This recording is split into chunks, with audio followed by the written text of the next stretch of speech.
You can eat healthy and still be sick. This is why. Allow me to explain.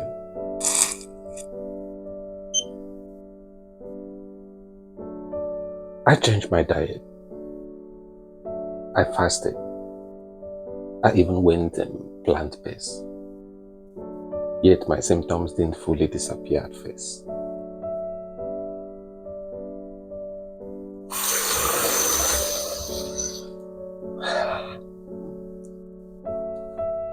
That's because stress controls your hormones.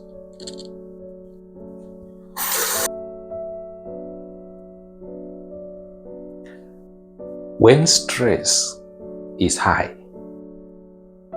cortisol rises, blood sugar rises, blood pressure rises. Even if you're eating clean.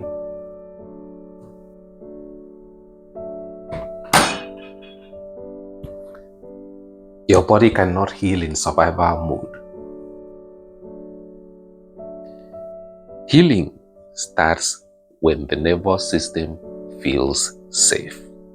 That means breathing, sleeping, slowing down,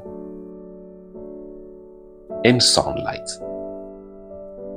Food matters, but calm matters more.